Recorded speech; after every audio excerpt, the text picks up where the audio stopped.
आपल्या घरामध्ये, शाळेमध्ये बुद्धिमत्ता किंवा एखादा व्यक्ती बुद्धिमान आहे हे आपण कशावरून ठरवतो? तर त्याची काही कसोटी अशी आहे की आपण समजतो की ज्याला 10वी मध्ये खूप चांगले मार्क पडले किंवा शालेय जीवनामध्ये जो टॉपला आहे तो म्हणजे बुद्धिमान. म्हणजेच काय, एकेकाळी असं असायचं की 10वी आणि 12वीला मेरिट लिस्ट असायची आणि त्या मेरिट लिस्ट मध्ये टॉपला आलेली जी मुलं आहेत त्यांची यादी डिक्लेअर व्हायची. ती यादी म्हणजे सामान्य लोकांसाठी बुद्धिमान लोक. मग ही बुद्धिमत्ता एकदा एक असा सर्वे केला गेला की 20-25 वर्षापूर्वी जी मेरिट लिस्ट मध्ये आलेली जी मुलं आहेत ती सध्या आता काय करतात हो, असा सर्वे केला गेला. ती खरंच कुठल्या तरी त्यांच्या त्यांच्या क्षेत्रामध्ये टॉपला पोहोचलीत काय, समाजासाठी काही विशेष असं करतायत का, हे सारं पाहिलं गेलं. त्यावेळेस लक्षात आलं की या तथाकथित मेरिट लिस्ट मध्ये आलेल्या लोकांचं सो चालू. म्हणजे जे बुद्धिमान लोक होती ती आता काय करतात हे पाहिल्यानंतर लक्षात आलं. बुद्धिमत्ता म्हणजेच आयक्यू, ज्याला आपण पुस्तकी नॉलेज म्हणतो ते. आपण एक छोटीशी पीपीटी पाहूया, एक छोटीशी पीपीटी पाहूया, तुमच्या लक्षात येईल आता काय आहे. मी स्क्रीन शेअर करतोय माझं की नेमकं बुद्धिमत्ता म्हणजे काय. आपण जनरली आपण बुद्धिमत्ता कशाला म्हणतोय, तर या पद्धतीनं आपण सामान्यपणे बुद्धिमत्ता हा शब्द वापरतो की ज्याची आकलन क्षमता चांगली आहे तो बुद्धिमान आहे, ज्याची तर्क क्षमता चांगली आहे तो बुद्धिमान आहे, निर्णय क्षमता किंवा परिस्थितीशी समायोजन साधण्याची क्षमता ज्याची चांगली आहे तो बुद्धिमान आहे, अधिक गुण घेण्याची क्षमता, या साऱ्या कसोट्या आपण बुद्धिमान व्यक्तीला लावतो. परंतु दुसरा एक सर्वे केला गेला की भावनिक बुद्धिमत्ता या क्षमतेची आपण ओळख पाहतोय. दुसरा एक सर्वे केला गेला की जगातली प्रत्येक क्षेत्रामध्ये टॉपला असणारी जी लोक आहेत, कुठल्याही क्षेत्रामध्ये जे टॉपला आहेत त्या लोकांचं काय, ते खरंच त्यांच्या शालेय जीवनामध्ये टॉपला पोहोचलेली होती का, ती मेरिट लिस्ट मध्ये आलेली होती का, याचा ज्यावेळेस सर्वे केला गेला त्यावेळेस लक्षात आलं की असं काही नाही. आता जी यशस्वी झालेली जी लोक आहेत ती सामान्य होती त्यांच्या शालेय जीवनामध्ये. मग असं काय होतं त्यांच्यामध्ये की ते टॉपला पोहोचले. जगातल्या 30 मोठ्या कंपन्यांच्या प्रमुखांचा ज्यावेळेस सर्वे केला गेला त्यावेळेस त्यांच्यामध्ये जे गुण आढळले ते गुण होते आशावाद, प्रचंड पॉझिटिव्ह ॲटिट्यूड, स्वविकासासाठी प्रयत्न. जे भावनिक बुद्धिमान लोक असतात ते स्वविकासासाठी प्रयत्न करतात, सेल्फ डेव्हलपमेंट. मला स्वतःच्या विकासासाठी काय करता येईल. कोणीतरी त्या स्क्रीनवरती हे करतंय तर प्लीज आपण काहीही छेडछाड करू नका. स्वविकासासाठी प्रयत्न करतात असे भावनिक बुद्धिमान व्यक्ती. इतरांना प्रेरणा देणे किंवा कोणत्याही परिस्थितीत जुळवून घेणे, आत्मविश्वास आणि इतरांशी मिळून मिसळून वागणे, अशा पद्धतीचे त्यांच्यामध्ये गुण आढळून आले. पाहूया आपण की जवळपास बुद्धिमान व्यक्ती आणि भावनिक बुद्धिमान व्यक्ती याच्यामध्ये काय फरक असतो तो आपण पाहूया. हे पहा, बुद्धिमत्ता म्हणजे फक्त मानसिक क्षमता नव्हे. आपण जे जनरली म्हणतो ना की बुद्धिमत्ता म्हणजे त्याचं शालेय जीवनातलं किंवा महाविद्यालयीन जीवनातलं यश म्हणजे बुद्धिमत्ता नाही. तर बुद्धिमत्तेमध्ये भावनिक क्षमताचा सुद्धा आपल्याला विचार करावा लागेल. तर आता या भावनिक क्षमता काय आहेत ते आपण पाहणार आहोत. तर भावनिक बुद्धिमत्तेची संकल्पना त्यामुळे उदयास आली. आता तुम्हाला एक चित्र दिसते पहा समोर. त्या चित्रातनं तुम्हाला काय दिसतंय, एक आईसबर्ग आहे. पाहतो समोर एक आईसबर्ग आहे. त्याच्यामध्ये त्या आईसबर्ग मध्ये तुम्हाला दिसतंय की वरती फक्त 10% आपला कुठलाही आईसबर्गचा फक्त 10% भाग हा समोर दिसतो आणि 90% भाग हा खाली असतो. एखाद्या यशस्वी व्यक्ती जे असतं ना, यशस्वी व्यक्तिमत्व, ते जर आपण समोर घेतलं तर त्याच्या यशस्वी होण्यामध्ये फक्त 10% आयक्यूचा भाग कामाला. खरा भाग असतो तो ईक्यूचा, भावनिक बुद्धिमत्तेचा भाग असतो तो 90%. म्हणजेच काय की आपण जे शालेय जीवनामध्ये जे काय अभ्यास करतो, जे काय शिकतो, जी काय बुद्धिमत्ता आपण आयक्यू म्हणतो त्याला, त्याचा आपल्या यशस्वी होण्यामध्ये फक्त 10% वाटा असतो आणि 90% जो वाटा असतो तो भावनिक बुद्धिमत्तेचा असतो. तो दिसत नाही, समोरून समोरून कुणाला दिसत नाही, पण तोच आयुष्यात महत्वाचा असतो. हे भावनिक बुद्धिमत्तेची संकल्पना सांगते. याचा अर्थ असा नाही यामध्ये काही विद्यार्थी असतील, आपण सारे हे विद्यार्थी आहेत, ते स्पर्धा परीक्षेवाले आहेत, पालक आहेत आणि शिक्षक आहेत, पण योगायोगाने काही जर मुलं असतील छोट्या छोट्या वयाची आज जॉईन झालेली जर काही मुलं असतील, तर मी सांगतो याचा अर्थ असा नाही की शालेय जीवनामध्ये अभ्यास करू नका. भावनिक बुद्धिमत्ता आणि IQ याचा संबंध मी तुम्हाला सांगतोय. एक वेळेस IQ चांगला आहे आणि EQ कमी आहे तर तो मुलगा सुसू असेल. एखाद्याचा IQ चांगला आहे, EQ चांगला आहे, सोन्याहून पिवळं.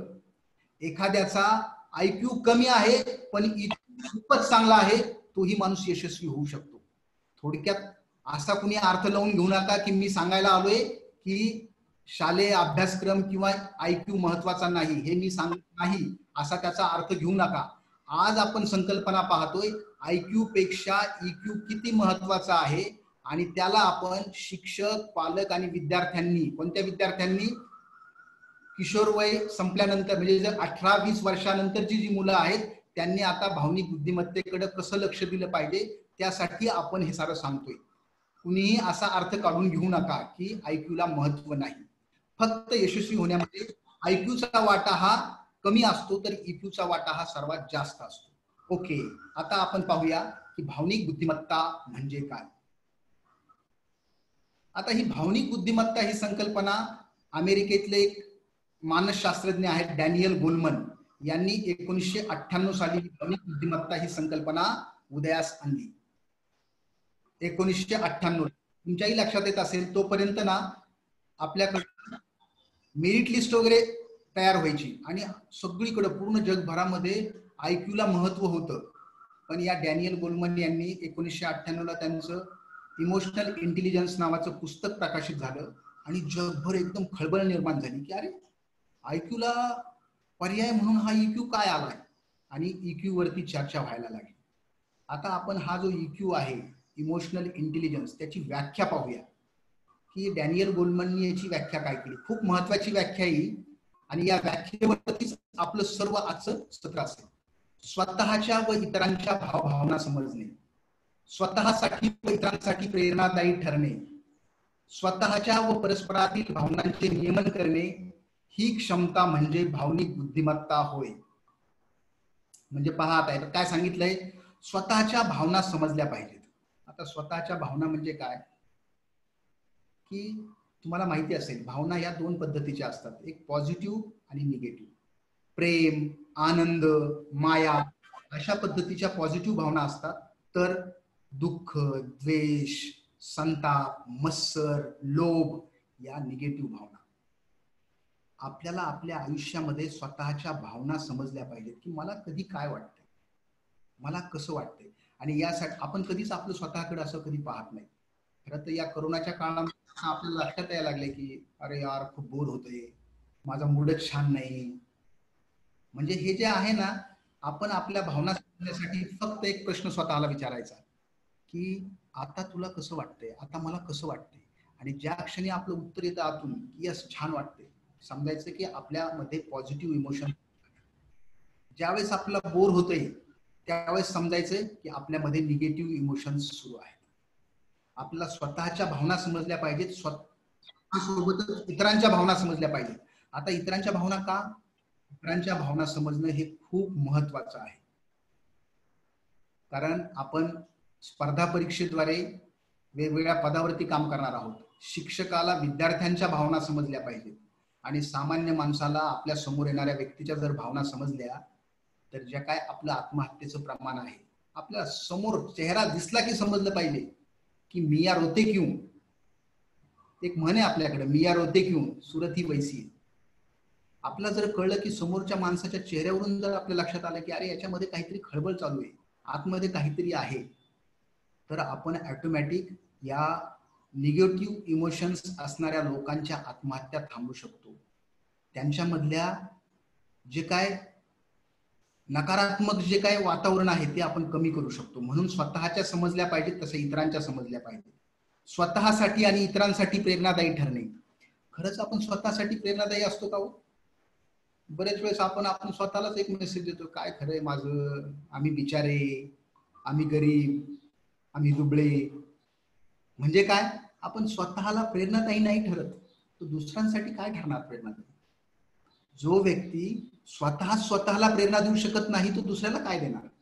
म्हणून यामध्ये सांगितलंय की स्वतःसाठी आणि इतरांसाठी प्रेरणादायी ठरणे, स्वतःच्या व इतरांच्या भावनांचं नियमन करणे खूप कठीण गोष्ट आहे, की स्वतःच्या भावनांचं नियमन करता आलं पाहिजे.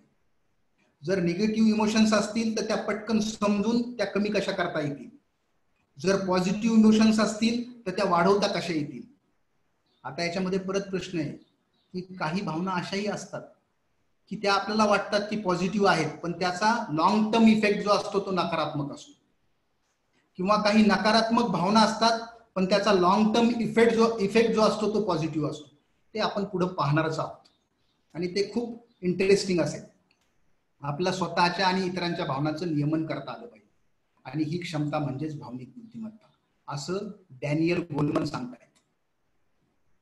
आणि या भावनिक बुद्धिमत्तेची गरज आहे असं जागतिक आरोग्य संघटनेला सुद्धा वाटतं. जागतिक आरोग्य संघटनेनं आरोग्याची जी व्याख्या मांडलेली आहे त्या व्याख्येमध्ये भावनिक बुद्धिमत्तेला अनन्यसाधारण महत्व दिलेलं आहे.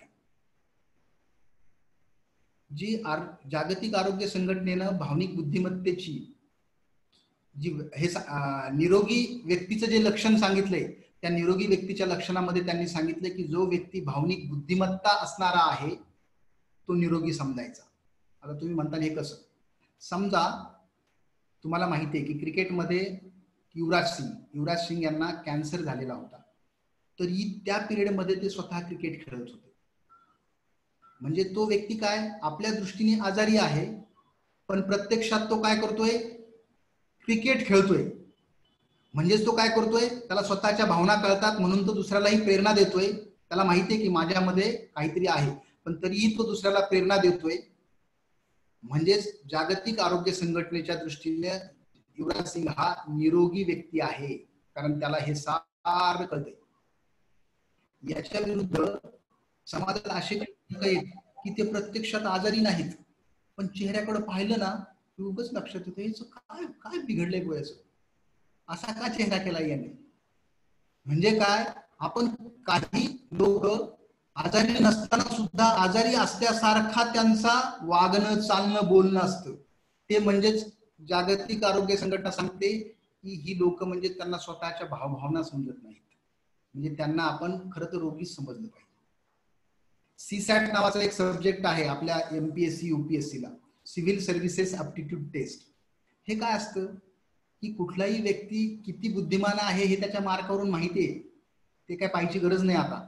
परंतु तो जर प्रशासनात येणार असेल, तो जर लोकसेवेमध्ये येणार असेल तर त्याचं सिव्हिल सर्व्हिसेस ऍप्टिट्यूड चेक केली जाते आणि त्या टेस्ट मध्ये त्याची भावनिक बुद्धिमत्ता तपासली जाते की हा खरंच प्रशासनात आल्यावर या गोष्टीकडे लक्ष देणार आहे का, स्वतःच्या भावना, इतरांच्या भावना, स्वतःसाठी प्रेरणादायी, इतरांच्या भावनांचं नियमन ह्या सारं करू शकतोय का. आणि हे साऱ्या क्वालिटीज कुणामध्ये असतात तुम्ही पहा. टॉपचे कुठलाही व्यक्ती घ्या, मग तो समाजकारणातला असेल टॉपचा, राजकारणातला असेल, साहित्यातला असेल, संगीतातला असेल, खेळातला असेल, त्यांच्यामध्ये या साऱ्या क्षमता असतात. म्हणून आपल्याला सीसॅट मध्ये सुद्धा किंवा स्पर्धा परीक्षेद्वारे आपल्याला करिअर करायचं असेल तर त्यावेळेस सुद्धा भावनिक बुद्धिमत्तेची गरज आहे.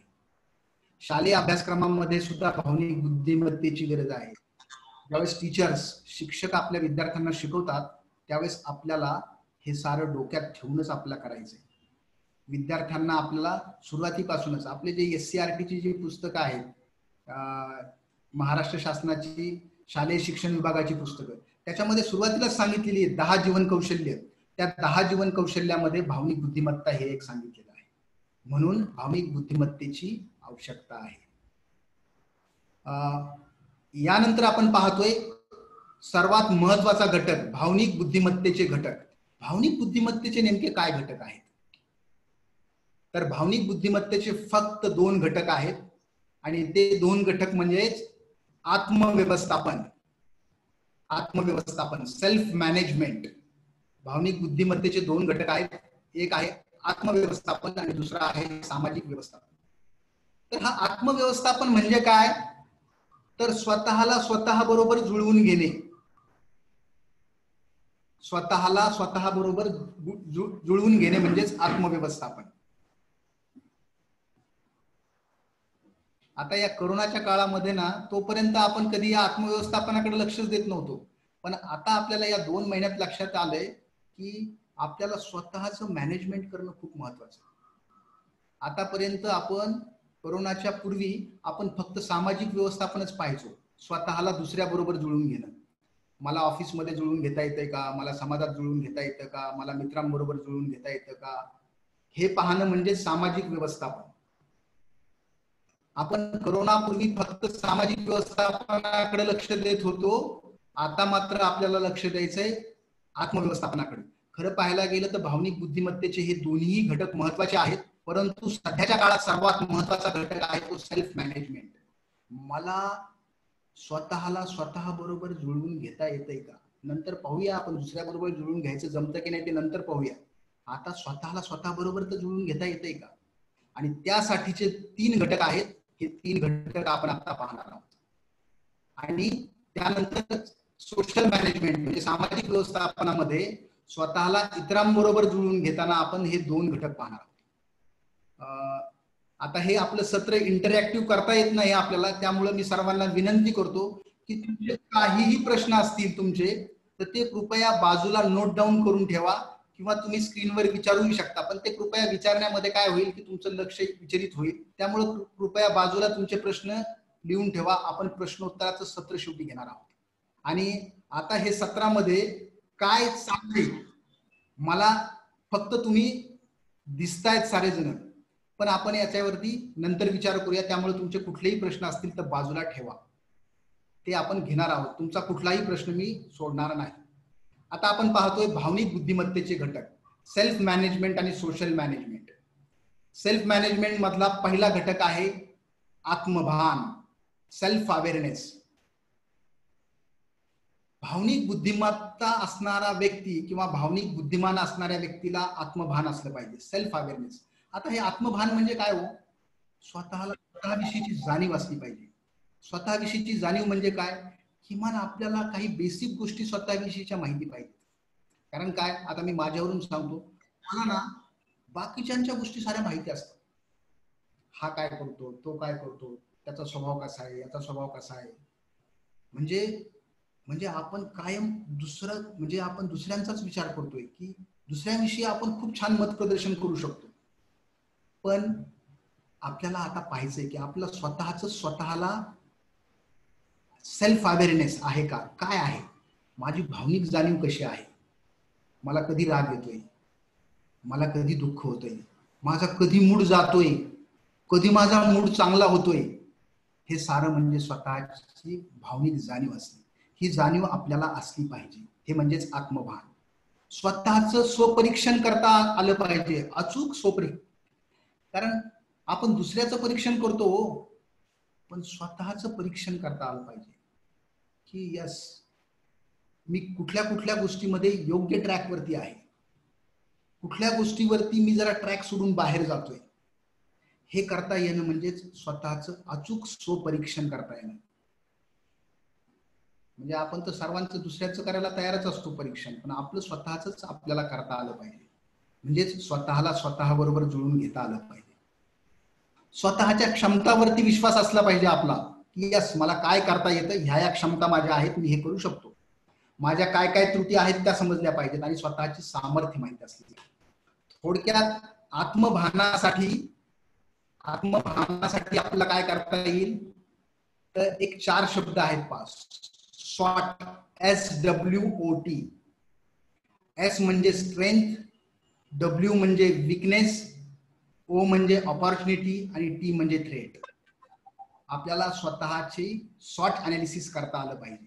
कॉम्पिटिटिव्ह एक्झाम देणारा विद्यार्थी असेल, किंवा शिक्षक असतील, किंवा पालक असतील, आम्हाला सर्वांना स्वतःचं स्वॉट अनालिसिस करता आलं पाहिजे. स्वतःचं अनालिसिस करता एकदा आलं ना की मग आपण आपल्या कुटुंबातलं करू शकतो, आपल्या मुलांचं कुटुंबाचं आपण स्वॉट अनालिसिस करू शकतो, आपल्या समाजाचं करू शकतो आपण स्वॉट अनालिसिस, आपल्या ऑफिसचं करू शकतो. पर्यायानं आपण जिथं कुठं काम करतो ना तिथं आपल्याला स्वॉट अनालिसिस करता येऊ शकतं. प्लीज कोणीतरी लिहितंय त्याच्यावरती तर लिहू नका प्लीज, तुम्हाला विनंती आहे.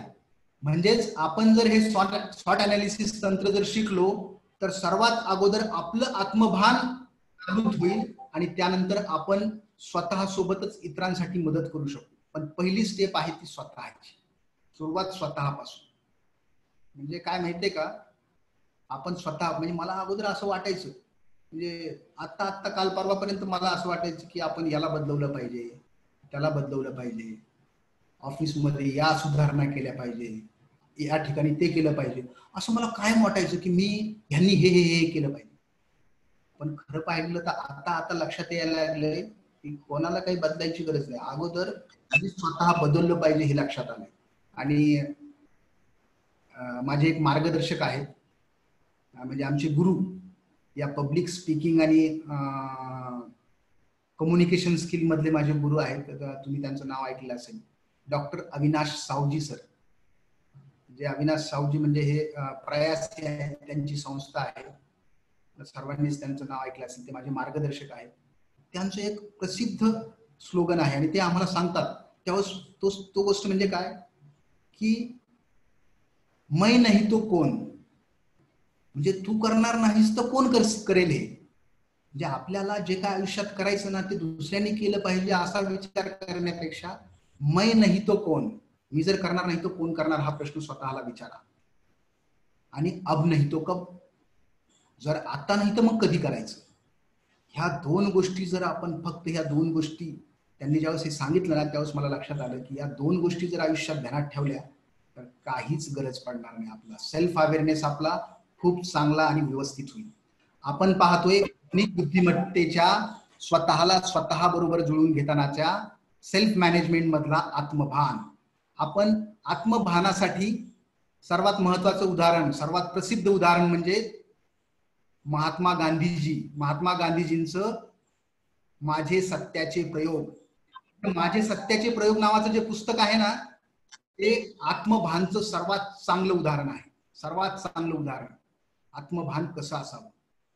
आता काय होतंय, आपण म्हणजे समाजातली अशी परिस्थिती आहे की आपल्याला गांधीजी किंवा आता माझे सत्याचे प्रयोग हे कुणाला काय ऐकायची आता इच्छा नाही वाटत. आपल्याला फक्त काय म्हणजे आता म्हणजे आपल्याला माझे सत्याचे प्रयोग माहित नाहीत, आपल्याला फक्त माझे सत्याचे प्रयोग आठवतात. सट्टा, माझे सत्याचे प्रयोग. आपल्याला या पद्धतीनं आत्मभान वाढवावं लागेल आणि त्यासाठी काय करायचं ते आपण शेवटी पाहणार आहोत की आत्मभान वाढवण्यासाठी काय करता येईल. ओके, आपण पुढच्या स्लाइड वरती जाऊया.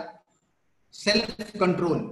स्वतःला स्वतः बरोबर जुळून घेताना सेल्फ कंट्रोल असला पाहिजे. सेल्फ कंट्रोल म्हणजे काय, स्वतःच्या भावनांवरती नियंत्रण असणे.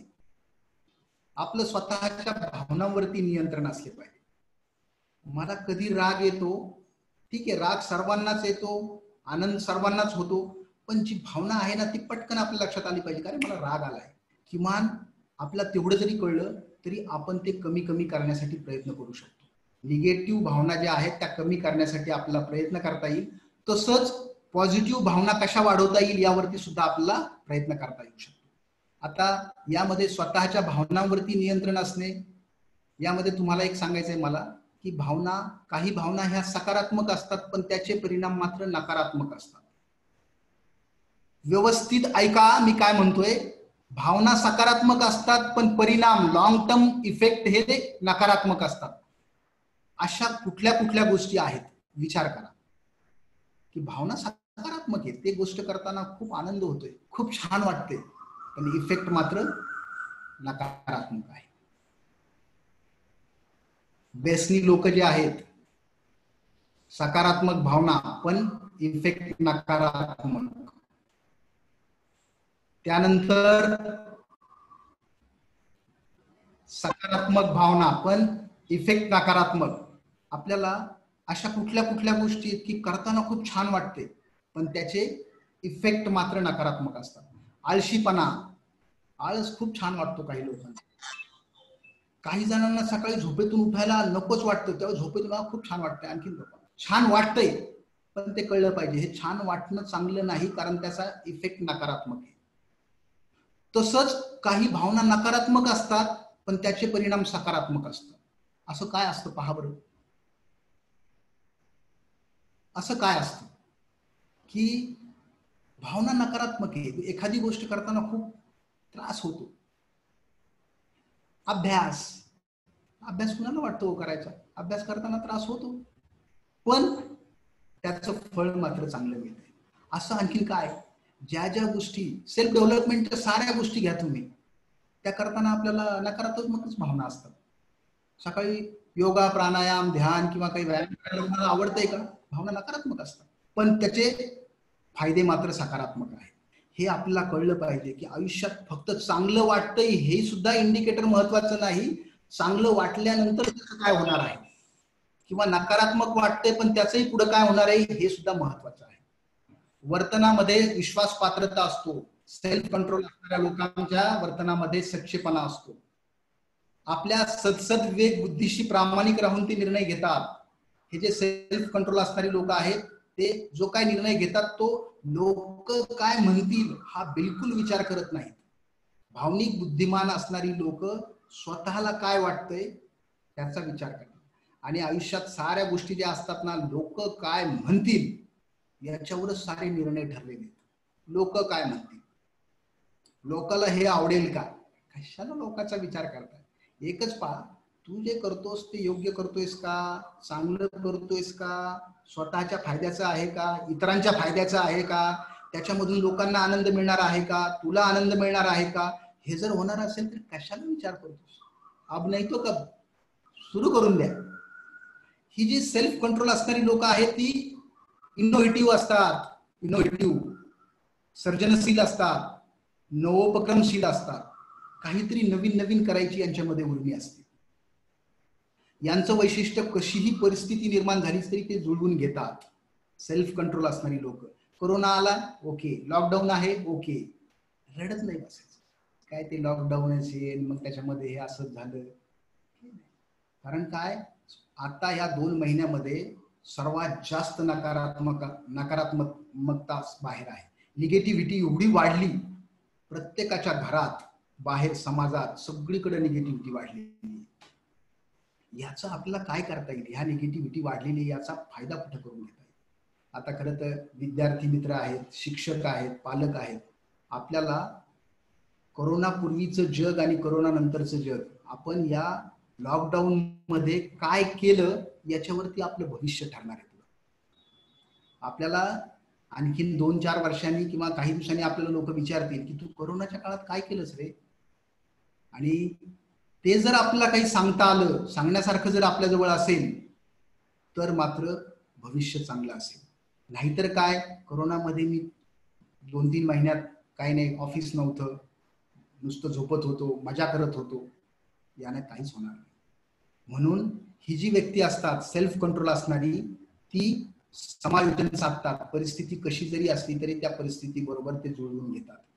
आता आपण हे सेल्फ कंट्रोल वाढवण्यासाठी काय करता येईल हे सुद्धा आपण शेवटी पाहणार आहोत की सेल्फ कंट्रोल साठी आपल्याला काय करता येईल. पुढे पाहूया आत्मप्रेरणा, सेल्फ मोटिवेशन. सेल्फ मोटिवेशन म्हणजे काय, मोटिवेशन माहिती आपल्याला, कुणीतरी येतो आणि आपल्याला आपल्यामध्ये हवा भरतो आणि मग आपण उत्साह येतो. कुणीतरी आपल्याला मोटिवेट करतो, आपल्याला एवढंच माहिती. कोणीतरी मोटिवेट केल्यानंतर आपण मोटिवेट होतो हे माहिती आहे. पण भावनिक बुद्धिमत्तेमध्ये सेल्फ मोटिवेशन, की कोणीतरी येईल आणि तुला मोटिवेट करेल असं नाही, तुलाच तुझं मोटिवेट व्हायचंय. काय करायचं तू ठरव. सेल्फ मोटिवेटेड लोक ही अधिक उच्च संपादन करण्याची उर्मी असते. या लोकांना अधिकचं काही मिळवायचं असतं. पद, प्रतिष्ठा, मान, सन्मान, समाजामध्ये मला काहीतरी द्यायचंय, ही उच्च संपादनाची त्यांच्यामध्ये उर्मी असते आणि त्याबरोबरच ते करण्यासाठी ते काही ना काही प्रयत्न करत असतात. सेल्फ मोटिवेटेड लोक. तुम्हाला माहिती आहे, सेल्फ मोटिवेटेडचं एक उदाहरण सांगतो तुम्हाला. समुद्राच्या पाण्यातले मासे आणि खेकडे माहिती असतील. जर काही मासे आपण एका बकेटमध्ये ठेवले आणि खेकडे दुसऱ्या बकेटमध्ये ठेवले, तर ज्या बकेटमध्ये मासे ठेवलेत ना त्याच्यावरती आपल्याला झाकण ठेवावं लागतं, आणि ज्या बकेटमध्ये खेकडे ठेवलेत तिथं काही करायची गरज नाही. खेकडे काय करतात, एक वरती चाललं की ते खाली ओढतात. आणि माशांचं कसं असतं, माशांच्या बकेटवरती आपल्याला झाकण ठेवावं लागतं. कारण काय, माशामध्ये ना ते सेल्फ मोटिवेटेड असणाऱ्या गोष्टीचं उदाहरण येते. मासे काय करतात, वरती जायचा प्रयत्न करतात. अरे मला जाऊ दे, तो खालचा म्हणतो अरे जाऊ दे, माझं जाऊ दे, मला नाही जाता येत पण तू जा. सारे मासे असा असा विचार करतात आणि मग काही मासे बाहेर पडतात. म्हणजे आपल्याला सेल्फ मोटिवेशन हे माशांसारखं आपला विचार करावा लागेल, खेकड्यासारखं नाही. आणि समाजात आहे, आता मी ज्यावेळेस आपण शब्द वापरतो या सत्रामध्ये, मी ज्या ज्या ठिकाणी आपण म्हणतो त्या ठिकाणी कृपा करून कुणीही आपण म्हणजे स्वतःला कुणीही लावून घेऊ नका. मी माफी मागतो जर ते मी जे काही इथे उदाहरण सांगतोय ते उदाहरण एक फ्लो मध्ये मी सांगतोय उदाहरण आपण म्हणतोय, ह्या गोष्टीचा कुणाशीही संबंध नाही. पण चुकून कुणाबरोबर ते ऑटोमॅटिक लागलं, कुणाला जर तो खडा बरोबर बसला तर तो योगायोग समजण्यात यावा. मी बऱ्याच ठिकाणी मी स्वतःला सुद्धा माझे उदाहरण सांगतो, पण इथं असं स्वतःला काही म्हणजे समजू नका की अरे मगर सर तर हे आपण म्हणतात म्हणजे ते मलाच म्हणतात, असं काही समजू नका. तर ही जी सेल्फ मोटिवेटेड लोक असतात ती निष्ठेनं कार्यरत राहतात. निष्ठेनं कार्यरत राहणं म्हणजे काय, एखाद्या गोष्टीच्या प्रती आपली निष्ठा असणं, हे विचार नाही करत. ही लोक एकदम सर्व तन मन धन त्याच्यामध्ये झोकून देतात, निष्ठापूर्ण काम करतात, निष्ठापूर्वक काम करतात ही लोक. यांच्या कृती आणि उपक्रमामध्ये पुढाकार घेतात. आता पहा, सेल्फ मोटिवेटेड लोकांचं एक वैशिष्ट्य असतं, ही काय करतात माहितीये का, कुठलीही गोष्ट असेल ना तर स्वतः पुढाकार घेतात. पुढाकार घेणं म्हणजे काय, इनिशिएटिव्ह घेतात. ते असा नाही विचार करत की अरे कोणीतरी करेल ना मग मी बाजूला थांबतो ना, नाही तर कशाला आपण पुढे गेले की आपल्यालाच पुढे करतात. असतं पहा, प्रत्येक ऑफिसमध्ये, शाळेमध्ये, घरामध्ये जो पुढे जातो ना त्याच्याच मागे लागतो. म्हणजेच काय, जो पुढे जातो त्याला संधी मिळते, त्याला घरातून संधी मिळते, समाजात संधी मिळते, जो पुढे जातो तो. म्हणून ही लोक स्वतः कुठल्याही उपक्रमामध्ये पुढाकार घेतात. आणि हा पुढाकार घेणं जो शब्द आहे ना, मला कधी कधी हा पुढाकारामधून काय वाटतं माहितीये का, मला तो पुढारी आठवतो. पुढारी, आपण पुढारी शब्द आहे ना जरा नकारात्मक. खरं तर पुढारी हा शब्द असा पुढाकार घेण्यात असावा, पुढे पुढे पुढे पुढे करतो, पुढे पुढे जातो आणि मग त्याला संधी मिळते. आपण त्याच्याकडे पाहतो ना ते असं नकारात्मक दृष्टीने पाहतो. पुढारी शब्द म्हटलं की आपल्याला असं वाटतं की अरे काहीतरी अंगावरती पाल किंवा झुरळ पडल्यासारखं वाटतं आपल्याला. परंतु पुढाकारामधूनच पुढारी शब्द तयार झालेला असावा असं मला वाटतं. म्हणून मी सांगतोय की आत्मप्रेरणा असणारी लोक ही स्वतः पुढाकार घेतात. आता ह्या ऋषिकेश स्पर्धा परीक्षेची तयारी करतोय, हे सारी स्पर्धा परीक्षा देणारी मुलं आहेत, पहा ना, म्हणजे यांच्यामधलं स्किल की अगोदर तरी कुठंतरी एखादी गोष्ट आयोजित करावी लागायची, तो कुठंतरी एका नगर जिल्ह्यामध्ये, दुसरा कुठं पुणे जिल्ह्यामध्ये, कोण कुठं, आणि त्याने सर्वांना सोबत म्हणजे कशी टीम तयार केली, नावही दिले टीम विचारधन. आणि सारे, मी आणखीन त्या ऋषिकेशला पाहिलं नाही तो कसा आहे तो, आणि त्यानं ह्या साऱ्या वेगवेगळ्या ठिकाणच्या लोकांना एकत्र जमा केलंय. आणि म्हणजे किती मोठा पुढाकार आहे. म्हणजे मला खरंच विशेष वाटतं. म्हणजे त्याच्या वयात मी ज्यावेळेस होतो ना त्यावेळेस मला हे काय माहिती सुद्धा नव्हतं, म्हणजे असं काही असतं हे सुद्धा माहित नव्हतं. म्हणजे विशेष आहे. म्हणून पुढाकार घेतला पाहिजे आणि स्वतःहून मैं नाही तो कोण असं म्हणून आपण झोकून दिलं पाहिजे, आणि अब नाही तो कब. आत्मप्रेरणा असणारी लोक जी आहेत ती सतत आशावादी असतात. आशावादी म्हणजेच काय की ती पॉझिटिव्ह अटिट्यूड असतो त्यांचा, कायम पॉझिटिव्ह अटिट्यूड असतो. यांचं एक वैशिष्ट्य सांगतो मी तुम्हाला आत्मप्रेरित लोकांचं. हे यांना कोणी मोटिवेट करायची गरज नसते, हे स्वतः मोटिवेट असतात. आणि यांची पुढची एक स्टेप सांगतो मी तुम्हाला, सेल्फ मोटिवेटेड लोकांची आणखी स्टेप सांगतो पुढची. ह्या लोकांना जर का कुणी असा खेचायचा प्रयत्न केला, खेकड्यासारखं जर का ह्यांना कुणी ओढायचा प्रयत्न केला, डिमोटिवेट करायचा प्रयत्न केला तर ही लोक आहेत ना एकदम मस्त लाईटली घेतात, एकदम लाईटली घेतात आणि बाजी त्याच्यावरती उलटवतात समोरच्या. एक छोटस उदाहरण सांगतो. आपले नारायण मूर्ती, इन्फोसिसचे अध्यक्ष नारायण मूर्ती यांची एक मुलाखत परदेशातल्या एका चॅनलवरती, टीव्ही चॅनलवरती त्यांची मुलाखत चालू होती. परदेशातली ती अँकर आहे ना, ती अँकर मुलाखत घेत होती आणि ती मुलाखत एवढी अप्रतिम सुरू होती. समोर नारायण मूर्ती बसलेले आणि पाठीमाग स्क्रीनवरती दाखवत होते की नारायण मूर्ती यांनी फक्त 5,000 रुपयामध्ये त्यांचं इन्फोसिस सुरू केलं. नारायण मूर्तीमुळे भारतात संगणकामध्ये क्रांती करता आली.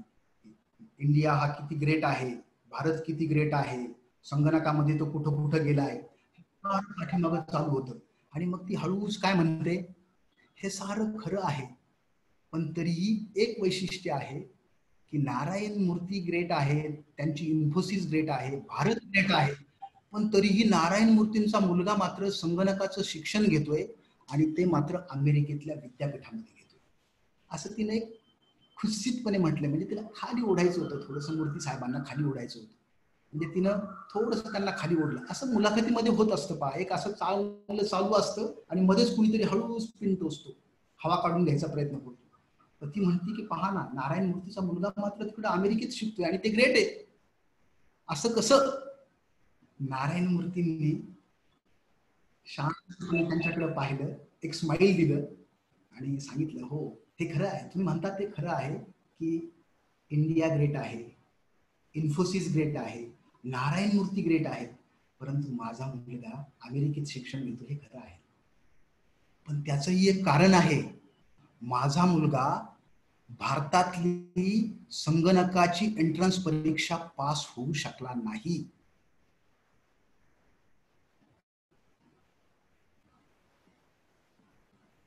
तुमच्या लक्षात आलं असेल की काय झालंय. मी मुद्दाम एक पॉज घेतला होता. तुमच्या लक्षात आलं असेल की तो भारतातली परीक्षा पास होऊ शकला नाही म्हणजेच काय की अमेरिकेतली परीक्षा खूप सोपी आहे, आमची खूप अवघड आहे आणि आम्ही ग्रेटच आहोत. म्हणजे मूर्तींनी तीच बाजू त्यांच्यावरती उलटवली. सेल्फ मोटिवेटेड लोकांचं एक वैशिष्ट्य असतं, त्यांना तुम्ही खाली खेचण्याचा प्रयत्न करत नाही किंवा करायला जरी लागला तर ते काय करतात, बाजी उलटवतात. म्हणून सेल्फ मोटिवेटेड लोकांची हे एक वैशिष्ट्य आहे. आपण 3 गोष्टी पाहिल्या.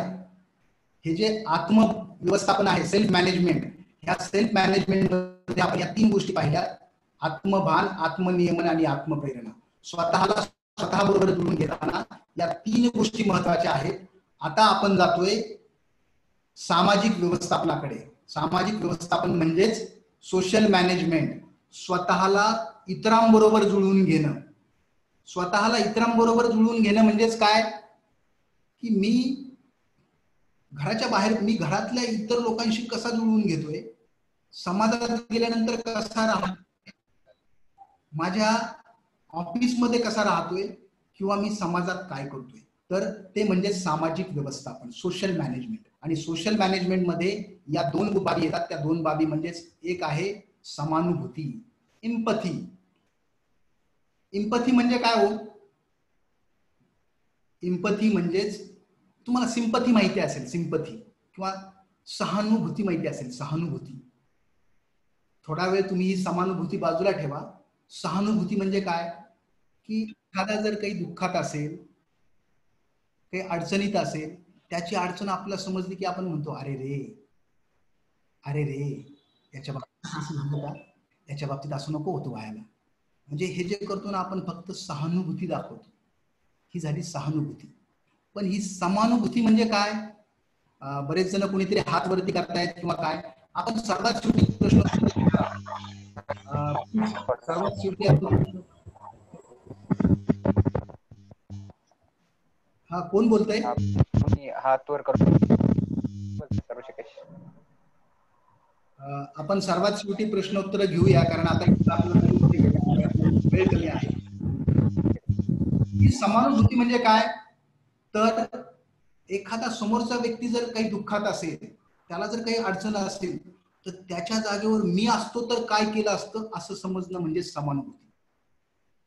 मी कार्यालयात काम करतो, माझ्या समोर जर एखादा व्यक्ती आलाय आणि तो त्याची जर अडचण सांगतोय, तर मला असं वाटलं पाहिजे त्याची अडचण ऐकल्यानंतर की याची जी अडचण आहे ती अडचण जर माझी असती तर मी काय केलं असतं. असं वाटणं म्हणजेच समानुभूती, एम्पथी. असं वाटल्यावर काय होतं माहितीये का, असं वाटलं की आपल्या आतलं जे काय बेस्ट आहे ना ते बाहेर येतं आणि आपण त्याला मदत करायला लागतो. स्वतःला इतरांबरोबर जुळून घेताना आपल्याला ह्या समानुभूतीची गरज आहे. म्हणजेच काय, इतरांना समजून घेणे, इतरांना समजून घ्यायचे, आपल्या समाजातले जे वेगवेगळे घटक आहेत त्यांना समजून घेणे, इतरांचा विकास करणे. फक्त माझा विकास होणे हे झालं स्वतःला स्वतः बरोबर जुळून घेतानाच, सेल्फ डेव्हलपमेंट ही त्यात येते. परंतु इतरांचा विकास करणे हे समानुभूतीमध्ये येते. आपल्याकडे एक जुनी म्हण आहे पहा, तुम्ही खेड्यामध्ये पाहात, आणखीन एक जुनी लोक म्हणतात की दुसऱ्याचं भलं व्हावं त्याच्या पाठीमागं आपलं. असं नाही होत कधीच की आधी आपलं भलं व्हावं नंतर दुसऱ्याचं. म्हणजे या समानुभूतीमध्ये जो हा मुद्दा आहे, इतरांचा विकास करणे, इतरांची डेव्हलपमेंट कशी होईल हे पाहणं म्हणजेच समानुभूती. सेवाभिमुखता. आता ही सेवाभिमुखता म्हणजे काय, सर्व्हिस ॲटिट्यूड. म्हणजे आपण जे काय काम करतो ना ती एक सेवा समजून करा. म्हणजे काय की कोणी राजकारणात असेल, कोणी समाजकारणात असेल, कोणी अर्थकारणात असेल, ज्या कुठल्या क्षेत्रात आपण काम करतोय, मग ते आपलं रोजीरोटीसाठीचं आपलं साधन असेल ते, किंवा आपली नोकरी असेल, जे काय करतोय ना ते तर आपलं काम करायचंच. प्लीज प्लीज असं काही करू नका स्क्रीनवरती. जे काय आपण असं करतोय ना की आपण जे काय काम करतोय ते काम करताना सर्व्हिस ॲटिट्यूड ठेवा. सर्व्हिस, सेवा, सेवा समजून करा. हे पहा, मला माझा पगार मिळणारच आहे ऑफिसमध्ये, मिळतोयच तो, मग हे सारं होणार आहे, आपल्याला आपलं मिळणारच आहे. हे करत असताना फक्त एक ॲटिट्यूड ठेवायचं की मला सेवा करायची, मी जे काय करतो ना ते सेवा समजून मी करणार आहे. हे जर करायला लागलो ना आपण तर ॲटोमॅटिक समानुभूती आपली वाढते. आणि खरं पाहायला गेलं तर आपल्या संस्कृतीमध्ये भारतीय संस्कृती, आपली महाराष्ट्रीयन संस्कृती, हे सारं आपलं आता ह्या 2 महिन्यात पाहायला मिळालं. सारी लोक एकमेकाला मदत करतायत, अडचणीमध्ये जे आहेत त्यांना मदत करतायत. कोरोनाच्या काळामध्ये ना प्रत्येक जण प्रत्येकाला मदत करतो. आणि पहा कसं वातावरण तयार झालं. म्हणजे आपण जे आहे ना, कोरोनाच्या नंतरचे आपण खूप वेगळे असू, खूप छान सारं हे असेल. आणि त्यासाठीच हे समानुभूती, विविधतेशी समायोजन साधणे. समानुभूती असणारा व्यक्ती हा विविध गोष्टीसाठी जुळवून घेतो. परस्पर संबंधाची जाणीव, आपण म्हणतो ना या हृदयीचे त्या हृदयी, ती टेलिपॅथी असते ना, आपल्याला कळलं पाहिजे की अरे त्याला काय म्हणायचंय, त्याच्या मनात काय चाललं असेल. कित्येक वेळेस असं होतं, आपण कुणाचा तरी विचार करतो, कुणाच्या तरी विषयी विचार करतो आणि लगेच त्याचा फोन येतो. ती टेलिपॅथी. हे कशातून वाढतं, समानुभूतीमधून वाढतं. की आपण काहीतरी विचार करत असतो की मला कुणाला तरी काहीतरी मदत करायची, काय करता येईल, अरे तो अडचणीत आहे. हे स्किल म्हणजे समानुभूती. आणि स्वतःला इतरांबरोबर जुळवून घेतानाच दुसरं स्किल आहे सामाजिक कौशल्य. आपण आतापर्यंत सगळीकडे या सामाजिक कौशल्यालाच जास्त जोर देतोय. स्वतःला इतरांबरोबर जुळवून घेताना काय करता येईल यावरतीच आपलं सर्व लक्ष होतं. आता सामाजिक कौशल्याकडेच आपलं लक्ष होतं. परंतु करोनाच्या काळाने आपल्याला शिकवलंय की स्वतःला स्वतः बरोबर अगोदर जुळवून घ्या, नंतर स्वतःला दुसऱ्यांबरोबर जुळवून घेताना संवाद कौशल्य, कम्युनिकेशन स्किल. आपलं कम्युनिकेशन स्किल कसं आहे, कम्युनिकेशन स्किल म्हणजे काय, लगेच एखादे सेमिनार घेणं, वेबिनार घेणं किंवा काय, हे म्हणजे कम्युनिकेशन स्किल आहे. ते सुद्धा कम्युनिकेशन स्किलच आहे. पण आपण जो काय डे टू डे लाईफ मध्ये ज्यांच्या बरोबर संवाद साधतो, तर ते खरंच मी जे काय बोलतो ते समोरच्याला समजतंय का, मला जे अपेक्षित आहे इफेक्ट तो मिळतोय का, माझा संवाद कसा होतोय, हे सारं म्हणजे संवाद कम्युनिकेशन स्किल. या कम्युनिकेशन स्किल मध्ये मग तुमची भाषा कुठलीही असू द्या, लँग्वेज महत्वाची नाही, तर तुम्ही पोहोचताय का, तुमचा जो विषय आहे, तुम्हाला जे काय सांगायचं ते. आणि ही कम्युनिकेशन स्किल आपल्या घरामध्ये कामाला येते, ऑफिसमध्ये येते, स्पर्धा परीक्षेच्या विद्यार्थ्याला तर आहेच, शिक्षकांना तर त्याचं अनन्य साधारण महत्व आहे. म्हणजे मी तर सांगतो की आपल्याकडलं सर्वात महत्वाचं जर कोणतं क्रीम असेल ना समाजाचं, तर ते म्हणजे शिक्षक. हे क्रीम आहे, ऍक्च्युअली क्रीम. आणि त्यांच्यासाठी भावनिक बुद्धिमत्ता, आणि आपल्याकडे खूप छान काम करतायत आपले पूर्ण शिक्षक बांधव जे आहेत. म्हणजे खरं तर परिस्थिती कशी आहे, सगळीकडेच काय असं ऑनलाईन वगैरे करता येत नाही, पण खेड्यापाड्यामध्ये जे शिक्षक आहेत ते खूप चांगल्या पद्धतीनं काम करतायत. त्यांचं संवाद कौशल्य चांगलं आहे. त्यानंतर आपण पाहतोय सहकार्य, सामाजिक कौशल्यामध्ये सहकार्य, कॉपरेशन. आपण सहकार्य कसं करतोय, म्हणजे ते मगाशी सांगितलं, मासे हे एकमेकाला सहकार्य करतात, खेकडे खाली ओढतात. सामाजिक कौशल्यामध्ये सहकार्य हे महत्वाचं आहे. आपला सहकार्य करता आलं पाहिजे, आपल्यामध्ये तो ॲटिट्यूड निर्माण झाला पाहिजे, आणि तो या लोकांमध्ये असतो, भावनिक बुद्धिमत्तेची जाण असणाऱ्या लोकांमध्ये हे असतं. इम्पॅक्ट, प्रभाव कसा पडतो एखाद्या व्यक्तीचा सामाजिक जीवनामध्ये, प्रभाव कसा आहे याच्यावरती सुद्धा खूप, हे जे काय टॉपची लोक आहेत त्यांचा एक सर्व लोकांवरती एक प्रभाव असतो. टीम वर्क असतं त्यांचं, संघक्षमता. आता पहा, टीम वर्क म्हणजे आतापर्यंत असं ठरलं होतं की साऱ्यांनी एका ठिकाणी यायचं आणि सर्वांना एकत्र जुळवून, एकत्र जमून त्यांच्याकडून काम करून घ्यायचं, हे म्हणजे टीम होतं. परंतु आता पूर्ण जगभराचं टीम वर्क हे आता बदलणार आहे. प्रत्येक जण आपल्या आपल्या घरात बसणार आहे. ऑफिस घरात असेल, शाळा घरात असेल, कॉलेज घरात असेल, म्हणजे तुमच्या साऱ्या गोष्टी, तुमची व्यायामशाळा घरात असेल, तुमचं लायब्ररी घरात असेल, तुम्हाला घरातून इतरांबरोबर संपर्क साधून तुम्हाला टीम वर्क करायचं. हे टीम वर्क म्हणजेच सोशल स्किल्स, संघक्षमता, संघर्ष व्यवस्थापन, कॉन्फ्लिक्ट मॅनेजमेंट. बरेच वेळेस काय होतं, समाजामध्ये संघर्ष होतो, आपण जे बोलतो ना ते कुणाला तरी पटत नाही, किंवा तो जो बोलतो ते आपल्याला पटत नाही, त्याच्यामधून मग संघर्ष निर्माण होतात. आता संघर्षाला तरी काय पाहायचंच काम नाही, आपल्याकडे संघर्षासाठी विषयच लागत नाही. पण तो संघर्ष जरी झाला तो होतच राहणार आहे, परंतु ते आपल्याला त्याचं मॅनेजमेंट करता आलं पाहिजे. संघर्ष जर दोन ठिकाणी होत असेल दोघांमध्ये, तर आपला पटकन पुढाकार घेऊन आपला नकळत ते थांबवता आलं पाहिजे. त्याला म्हणतो आपण कॉन्फ्लिक्ट मॅनेजमेंट. हे एक स्किल आहे. म्हणजे स्पर्धा परीक्षेतल्या मुलांसाठी, शिक्षकांसाठी आणि पालकांसाठी या साऱ्या गोष्टी महत्वाच्या आहेत, आणि म्हणूनच आपण हे सत्र घेतलेलं आहे. आतापर्यंत आपण महत्वाचा भाग म्हणजे भावनिक बुद्धिमत्ता या घटकातलं सेल्फ मॅनेजमेंट मधल्या 3 गोष्टी पाहिल्यात, आणि सोशल मॅनेजमेंट मधल्या 2 गोष्टी पाहिल्यात.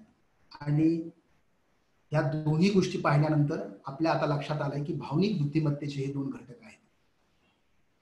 आता आपण सर्वात शेवटाकडे जातोय, ते म्हणजेच भावनिक बुद्धिमत्ता वाढवण्यासाठी करता येईल. सत्र थोडंसं उशिरा सुरू झालं होतं, जे की आपलं 10ला संपवायचं होतं, पण आपलं 15 मिनिटं उशिरा सुरू झालं होतं. त्यामुळे आपण एक 10 ते 15 मिनिटं आपण घेतोय. सर्वात शेवटचा मुद्दा, त्यापूर्वी मात्र मी तुम्हाला एक विनंती करतोय. हा माझा नंबर आहे, संजय मगर. कृपया सर्वजण नोट करून घ्या, 94 22 72 37 37. आणि माझा मेल आयडी आहे magarsanjay@rediffmail.com.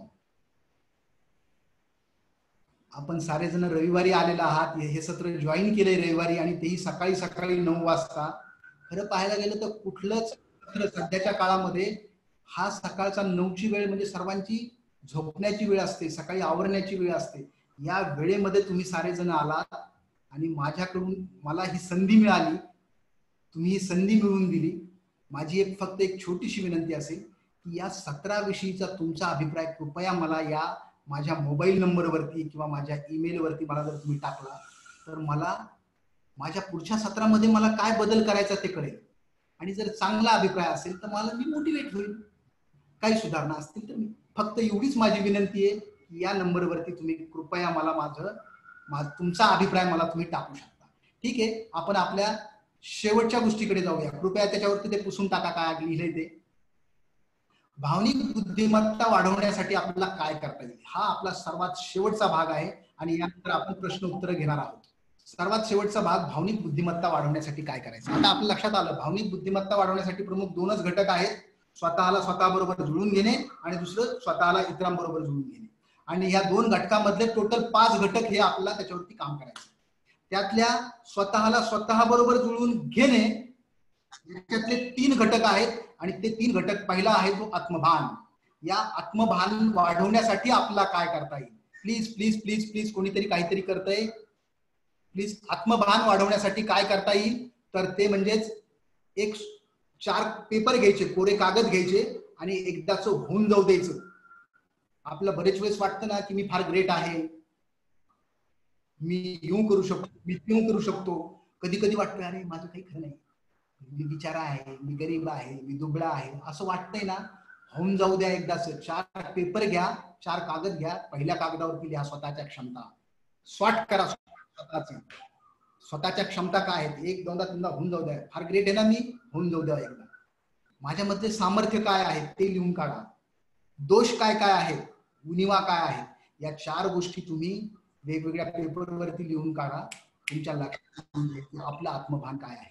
त्याच्यासाठी आपल्या ज्या दोष आणि उणिवा दूर करण्यासाठी काय करा, आपल्या जवळच्या मित्राला सांगा, आपल्या घरातल्या लोकांना सांगा, जवळच्या हितचिंतकांना सांगा की ह्या गोष्टी माझ्या आहेत आणि याच्यावरती मला काम करायचं. स्वॉट अनालिसिस केल्यानंतर ते स्वतःजवळ ठेवू नका, ते दुसऱ्याला सांगा, जवळच्या माणसाला, जवळच्या मित्राला. अशा लोकांना सांगा की जो मोटिवेट करणारा आहे, असा जो आपल्याला खाली ओढणार आहे त्याला अरे काय लागलंय, स्वॉट अनालिसिस करायला लागलाय, कुठे लावलं, असं जर कुणी सापडला तर त्याच्याबरोबर शेअर नका करू. जो तुला म्हणणार आहे कर, तुला काय करायचंय, असं जो करतोय ना त्याच्याबरोबर शेअर करा. हे झालं आत्मभान. दुसरं आहे आत्मनियमन. आत्मनियमन, सेल्फ कंट्रोल. सेल्फ कंट्रोल वाढवण्यासाठी काय करायचंय? सेल्फ कंट्रोल वाढवण्यासाठी आपल्याला रोज 5 मिनिटं स्वस्थ बसून राहायचंय. 5 मिनिटं डोळे झाकून बसायचं आणि विचार, आत्मचिंतन करायचं की आज दिवसभरात माझं काय झालंय, मी आज काय केलंय, मी आज दिवसभरात कुठं कुठं चुकलोय, मी आज किती ठिकाणी माझ्या भावनांचा उद्रेक केलाय, मी अशा एखाद्या तरी व्यक्तीच्या कामाला आलोय का, असा विचार करणं. आणि 5-15 मिनिटं ध्यानाची सवय लावणं, मेडिटेशन. साऱ्या जगभर मेडिटेशनला महत्व आहे. टॉपची जी लोक आहेत त्यांची जर एक क्वालिटी काढली तर त्यांची क्वालिटी असेल की ते दररोज 5 मिनिटं तरी मेडिटेशन करतात, स्वतःचं स्वॉट अनालिसिस करतात. आपल्याला एवढं छोटं करता येणार नाही. स्वतःला स्वतःबरोबर जुळून घेताना यस हे करता येऊ शकतं. हे याच्यामुळे आपलं सेल्फ कंट्रोल. त्यानंतर आहे आत्मप्रेरणा. आत्मप्रेरणा वाढवण्यासाठी काय करता येईल, स्वतःला प्रेरणा देण्यासाठी आपल्याला काय करता येईल. आजच्या कार्यक्रमामध्ये मला पूर्ण स्क्रीन दिसत नाही, पण लातूरच्या शिक्षण विभागाचे राजेंद्र ढाकणे सर हे सुद्धा त्यांनी जॉईन केलेलं आहे. शिक्षण विभागाचे बरेचसे अधिकारी आहेत की त्यांनी जॉईन केलेलं दिसतंय. आणि खरं पाहिलेलं तर हा खरं तर माझ्यासाठी ना म्हणजे सन्मानाची गोष्ट आहे की ते जॉईन झालेले आहेत. त्यानंतर काही जणांनी मला मोटिवेट करण्यासाठी ते इथं आलेत, माझा आनंद द्विगुणित करण्यासाठी. खरंच मी त्यांचा आभारी आहे. आपण पुढे जाऊया. आत्मप्रेरणा. आत्मप्रेरणेसाठी रोज प्रेरणादायी काहीतरी वाचा, पहा किंवा ऐका. प्रेरणादायी काहीतरी पहा, वाचा किंवा ऐका किंवा प्रेरणादायी लोकांना भेटा. काय पाहता येईल बरं आपल्याला प्रेरणादायी? सगळीकडेच काय, सगळीकडे आपल्याला प्रेरणादायी पाहता येते. युट्यूब आहे, टीव्ही वरती आहे, लोकांना ऐकता येईल, काही प्रेरणादायी लोकांना भेटता येईल. यामुळे आपली प्रेरणा, आत्मप्रेरणा वाढेल. समानुभूतीसाठी आपल्याला काय करता येईल? इतरांना मदत करा, सहकार्य करा, अडचणी समजून घ्या, दूर करण्याचा प्रयत्न करा. समानुभूतीसाठी आपण एक छोटीशी सेवा करायची. इतरांना आपण काही मदत करू शकतो का, जी काय आपल्याला करता येईल. दिवसभरात आपण छोटी जरी मदत कुणाला करू शकलो तरी ती मदत समजा. सहकार्य करा, अडीअडचणी लोकांच्या समजून घ्या आणि दूर करण्याचा प्रयत्न करा. आणि सामाजिक कौशल्यासाठी बोला कमी, कमीत कमी बोला. आता मी जास्त बोलतो ती गोष्ट वेगळी आहे. म्हणजे आता हे ते मला एक तासात वाटलं असेल की अरे हा खूप जास्त बोलतोय, आता इथं बोलावं लागतं म्हणून बोलतोय. परंतु सामाजिक कौशल्य वाढवण्यासाठी कमीत कमी बोलायचं, समाजामध्ये कृती जास्त करायची, ऍक्शन ओरिएंटेड काम करायचं. काय होतंय की आपण बोलतो, आपल्या डोक्यात खूप आयडियाज येतात हो, आपण इम्प्लिमेंट नाही करत. आयडिया आली की ती इम्प्लिमेंट केली पाहिजे, कृतीत आणली पाहिजे. कृती जास्त करा, इतरांचा विचार करा, इतरांची चौकशी करा. आपण जर इतरांचा विचार करू शकलो, इतरांची चौकशी करू शकलो, तर ऑटोमॅटिक आपलं सामाजिक कौशल्य वाढणार आहे. आता खरं पाहायला गेलं तर हे या अशा वेबिनार मध्ये आपल्याला करता येत नाही. आपल्याकडं भावनिक बुद्धिमत्तेची कसोट्या सुद्धा आहेत. म्हणजे प्रत्येकाची इंडिव्हिज्युअल टेस्ट घेता येते की त्याची भावनिक बुद्धिमत्ता कशी आहे. 25 प्रश्न असतात. 25 प्रश्न असतात. प्रत्येक आत्मभानाची 5, आत्मनियमनाची 5, आत्मप्रेरणेची 5, समानुभूतीची 5 आणि सामाजिक कौशल्याची 5 अशी प्रश्न असतात आणि त्याची उत्तरं खाली लिहिलेली असतात 4. त्या 4 पर्यायापैकी आपल्याला आपल्या बाबतीत काय होतं हा पर्याय निवडायचा असतो. आदर्श उत्तर लिहायचं नसतं. असं केल्यानंतर आपल्याला काय होतं की या भावनिक बुद्धिमत्ता माझी कुठं आहे हे आपल्याला तपासता येतं. तर आता ते प्रत्यक्षात आपल्याला इथं करणं शक्य नाही. हे भावनिक बुद्धिमत्ता सत्र तसं पाहायला गेलं ना तर आपण हे 1 दिवसाचं सत्र घेतो. वर्कशॉप म्हणजे आपण त्याला वर्कशॉप म्हणतो, कार्यशाळा. 1 दिवसाच्या कार्यशाळेमध्ये आपल्याला या प्रत्येक गोष्टीवरती हे सांगत. इथं ते शक्य नाही, पण भावनिक बुद्धिमत्ता तशी मोजता सुद्धा येते. अशा पद्धतीने आपण या 5 गोष्टीवरती काम करू शकतो. आपण या पूर्ण सत्रामध्ये काय पाहिलं तर महत्वाची गोष्ट म्हणजे आपण IQ म्हणजे काय ते पाहिलंय, EQ म्हणजे काय ते पाहिलंय, IQचं महत्व काय आहे, EQचं महत्व काय आहे. जास्त म्हणजे सर्वात जास्त महत्व हे EQ ला आहे. आयुष्यामध्ये यशस्वी होण्यासाठी EQ महत्वाचा आहे ते पाहिलंय. भावनिक बुद्धिमत्तेची संकल्पना पाहिली, डॅनियल गोलमन पाहिलेत. भावनिक बुद्धिमत्ता घटक पाहिलेत आणि भावनिक बुद्धिमत्ता वाढवण्यासाठी आपल्याला काय करता येईल या साऱ्या गोष्टी आपण या सत्रामध्ये पाहिलेल्या आहेत. आणि आता आपण इथं थांबतोय. आपण काही प्रश्न असतील तर ते घेऊया, कारण आपलं ही जी झूम मीटिंग आहे ही आपली 10:30 पर्यंत केलेलं आहे. जो स्लॉट आहे तो 10:30 पर्यंतचा आहे. त्यामुळे आपल्याजवळ 15 मिनिटं आहेत. तर प्लीज आपण काय करूया, आता 88 लोक आहेत 100 पैकी. तर ज्यांचे काही प्रश्न असतील ते प्रश्न आपण घेऊया. ठीक आहे. एक्सक्यूज मी, ज्यांचे प्रश्न असतील ते चॅट बॉक्स मध्ये टाकू शकतात किंवा अनम्यूट करून बोलू शकतात किंवा चॅट मध्ये हँड राईज करा, मी त्यांना अनम्यूट करतो आणि तुम्ही प्रश्न विचारू शकतात. अश्विन हातवरती गेलाय, अश्विन प्रश्न विचारू शकतो.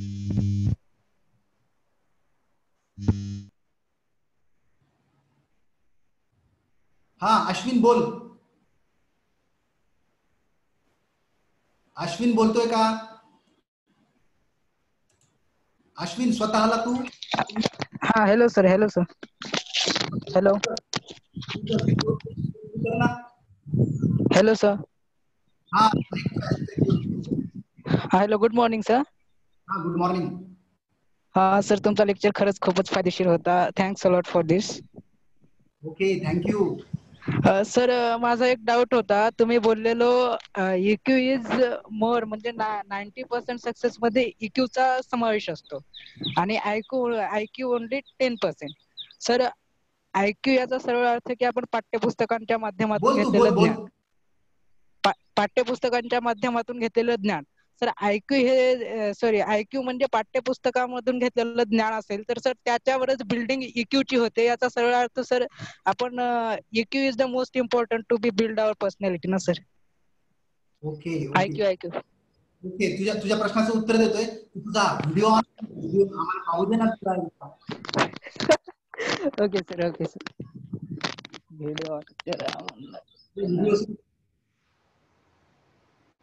व्हिडिओ सुरू करतोय. ठीक आहे, काय हरकत नाही अश्विन. ठीक आहे, या प्रश्नाचं उत्तर मी या प्रश्नाचं उत्तर देतो. मी लिहून घेतलाय हा प्रश्न. पुढचा प्रश्न कोण विचारतंय? पुढचा प्रश्न सुकुमार समजगे यांना प्रश्न विचारताय, त्यांनी हातवरती गेलाय. सुकुमार, तुम्ही प्रश्न विचारू शकता.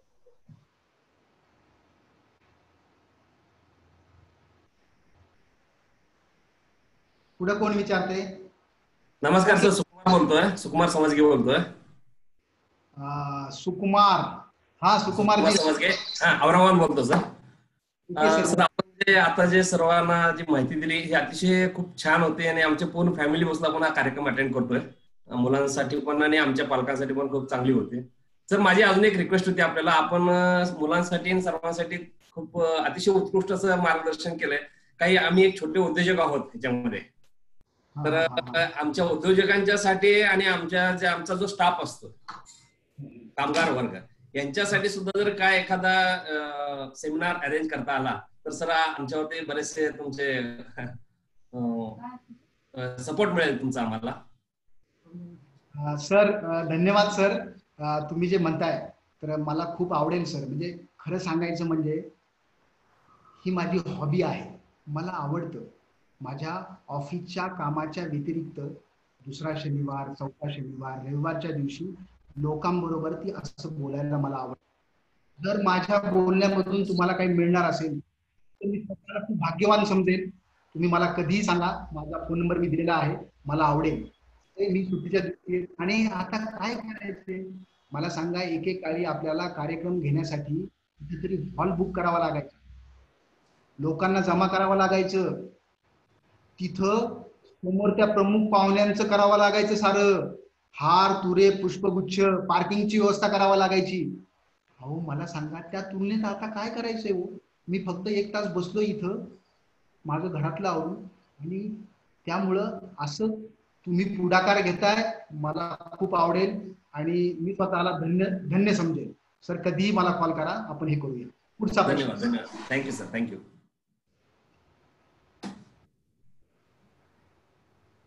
सुभाष शिंदे यांचा प्रश्न आहे, त्यांनी हात वरती केलाय. सुभाष सर तुम्ही प्रश्न विचारू शकता.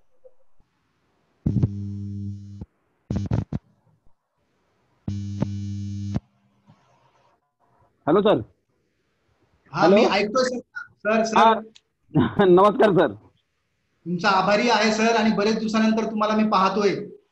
सुभाष शिंदे सर हे पैठणवरून आहेत आणि आमचे सहकारी आहेत, आमचे हितचिंतक आहेत ते, आणि त्यांना खूप दिवसानंतर लॉकडाऊन मधून मी आता तुमचा प्रश्न विचारा सर. धन्यवाद सर. हॅलो, आवाज येतोय ना? तुमचा आवाज एकदम स्पष्ट येतोय सर. तुम्ही प्रश्न विचारा सलग. Okay okay. धन्यवाद सर. 2010-11ची आठवण झाली सर, कारण 2010 नंतर आपण परत याच लेक्चरला आलो असं मला आज वाटायला लागलंय. आणि माझी एक विनंती अशी असेल ऋषिकेश भगतला, की यानंतरचा जो विषय असेल तो शिक्षणातील बदल आणि स्वबदल या विषयावर आपण चिंतन करावं. आणि त्यानंतर अजून दुसरा एक विषय फार महत्वाचा आहे सर, की चिंतनशील शिक्षक होण्यासाठी आपल्याला काय करावं लागेल. आणि जे आपले 10-11चे जे विषय होते ते विषय आज पुढे येऊ लागलेले आहेत आणि त्या खूप मोठ्या समस्या आहेत. आणि म्हणून माझी विनंती असेल की शिक्षणातील बदल आणि स्वबदल हा विषय आपण घ्यावा. किंवा आदरणीय ढाकणे सर त्या ठिकाणी आहेत, तर आदरणीय ढाकणे सरांचा मी हा विषय ऐकलेला होता, तर माझी विनंती असेल की ढाकणे सरांनी सुद्धा हा विषय जर घेतला तर खूप चांगलं होईल.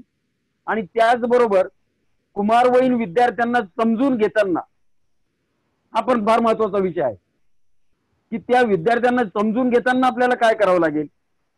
कारण भावनिक बुद्धिमत्ता हा विषय तुम्ही आज घेतलेला आहे, आणि म्हणून चिंतनशील शिक्षक होण्यासाठी काय करावं लागेल, शिक्षणातील बदल आणि स्वबदल काय करावं लागतील, की स्वतःला कसं बदलता येईल याविषयी आपण हे करावं. आदरणीय ढाकणे सर त्या ठिकाणी आहेत, त्यांना माझा नमस्कार. मगर सरांना पुन्हा एकदा नमस्कार. आणि ऋषिकेश भगत यांनी या सेमिनारचं जे काही आयोजन केलंय त्याबद्दल त्यांचेही मी मनपूर्वक या ठिकाणी आभार मानतो. आणि मगर सरांना अशी विनंती करतो की पुढच्या सेमिनारमध्ये जी आपली पदनिश्चय श्रेणी आहे, या पदनिश्चय श्रेणी आपल्याला कशी देता येईल, आणि जर आपण ही पदनिश्चय श्रेणी जर दिली तर यामध्ये एक चांगला इफेक्ट आपल्याला या ठिकाणी निश्चित मिळू शकतो सर. धन्यवाद. सर तुम्ही जे काय सांगितलंय, तुमचे जे काय सजेशन्स आहेत ते ऋषिकेशने ऐकलेत, सर्वांनीच ऐकलेत. पाहूया काय करता येईल ते पाहूया आपण पुढे. तुमचं जर असंच प्रेम सर्वजण असतील तर आपण हे करू शकतो. पुढे पुन्हा कोण विचारताय प्रश्न? हर्ष यांनी हात वरती केलाय. हर्ष तुम्ही प्रश्न विचारू शकता, अनम्यूट करा स्वतः.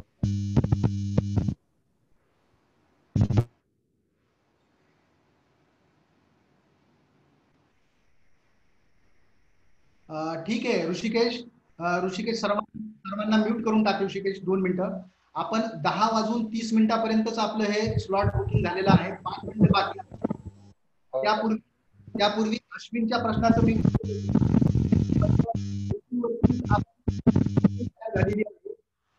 तर IQ वेगळा विषय आहे, EQ वेगळा विषय आहे. IQ ला महत्व द्यायचं नाही असं मी म्हणालेलो नाही. शालेय जीवनामध्ये आपल्याला बुद्धिमत्ता महत्वाची आहेच, पाठ्यपुस्तकातील अभ्यास आपल्याला महत्वाचा आहेच, त्याच्या जोडीला आपल्याला EQ ला जास्त महत्व द्यावं लागेल, EQ कडे आपल्याला लक्ष द्यावं लागेल असं मला म्हणायचंय. IQ च्या वरतीच EQ ची बिल्डिंग तयार आहे असं नाही. एखादा असाही व्यक्ती असू शकतो की तो शाळा कॉलेजमध्ये नही जाता त्याचा IQ म्हणजे जे काय शालेय जीवनामध्ये त्याला काहीच येत नव्हतं, पण तरीही तो एखाद्या क्षेत्रात यशस्वी होऊ शकतो. एखाद्या व्यक्तीचा IQ चांगला असेल आणि EQ चांगला असेल तर ते सोन्याहून पिवळं, परंतु फक्त IQ चांगला आहे आणि EQ बिलकुल नाही तर ते जमणार नाही. मला याच्यातून सांगायचं होतं. अश्विनच्या प्रश्नाचं उत्तर त्याला मिळालं असेल असं मी समजतो, पण समजा त्याचा इंडिव्हिज्युअल प्रश्न होता, त्याला जरी आणखीन काही वाटत असेल तर त्याने फोन करावा प्लीज. आपले फक्त 4 मिनिटं राहिलेले आहेत. मी सर्वांचे एकदा आभार मानतो. वेळेच्या अभावी आपण फक्त एक तासाचं सत्र हे केलं होतं, प्रत्यक्षात आपण 1.5 तास झालाय. एक 2 ते 3 मिनिटं राहिलेले आहेत. मी सर्वांचे आभार मानतो. सर्वांनी माझा उत्साह द्विगुणित करण्यासाठी सर्वजण जॉईन झाले, त्याबद्दल आभारी आहे. आणि सर्वात शेवटी ऋषिकेश. धन्यवाद सर. तुम्ही जे 1-1.5 तासाचं जे लेक्चर दिलं ते नक्कीच सर्वांना उपयोगी पडणार असं आहे. टीम विचारधणी सतत चांगल्या गोष्टीच्या शोधात असते. आज तुमच्यामुळे ती गोष्ट तयार झाली. अजून आपण त्या सरनी सांगितलेलं शिंदे सरांचं सजेशन मी ऐकून घेतलेलं आहे. पुढे आपण व्याख्यान घेऊ शिक्षण वगैरे विषयामध्ये. त्यासाठी तुमची आणि इतरांची मदत नक्की. अजून बऱ्याच जणांचे प्रश्न होते पण वेळेअभावी ते घेता येत नाहीयेत सर. पुढील वेळेस आपण जास्त वेळची मीटिंग तयार करून सर्वांचे प्रश्न होतील याची आशा करूया. माझ्या टीम विचारधांचे सर्व सदस्यांचे मी आभार मानतो. त्यामुळे सर तिरुपती मालशेट्टी सर यांचे आम्हाला लाभली, त्यांचे मनपूर्वक धन्यवाद. माझ्या सर्व टीमचे मनपूर्वक धन्यवाद. तिरुपती जर असेल तर तिरुपती 2 मिनिटं.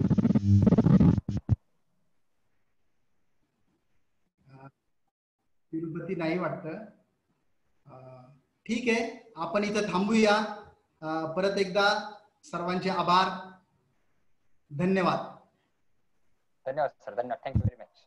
थँक्यू.